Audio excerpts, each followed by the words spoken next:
আসসালামু আলাইকুম।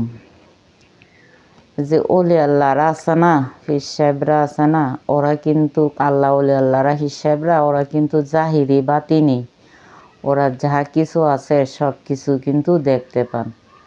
তো ওই যে সরমনাই পীর সাহেব আছেন না, উনি কিন্তু সব কিছু দেখতে পাইছেন।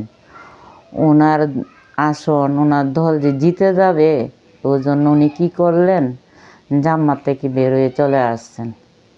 তাতে কি হয়েছে, দেশের জনগণ তো চলে আসে নাই, জাম্মাতের আসনগুলো তো চলে আসে নাই। আপনারা যদি চান যে জাম্মাতকে ভোট দিলে ভালো হবে, পাশ হলে দেশে সন্ত্রাসী চাঁদাবাজি ওগুলো মুক্ত হবে, তাহলে অবশ্যই সবাই এদিক সেদিক ভোট না দিয়ে আপনারা বড় দলকে ভোটগুলা দেন। বড় দল তো আরও আছে, দরকার তাদেরকে দেন। ভোটগুলো দিলে ভালো হবে।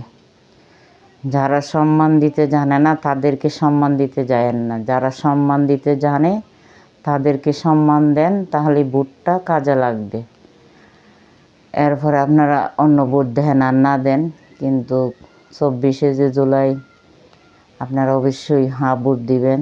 দেশ যদি ভালো চান, চাঁদা সন্ত্রাস খারাপ যত কাজগুলো আছে ওগুলোর থেকে যদি আপনারা মুক্ত হতে চান, তাহলে অবশ্যই ভোট দিবেন। ভোট দিতে অবশ্যই ভুল করবেন না। ভোটে সবাই ভালো থাকেন।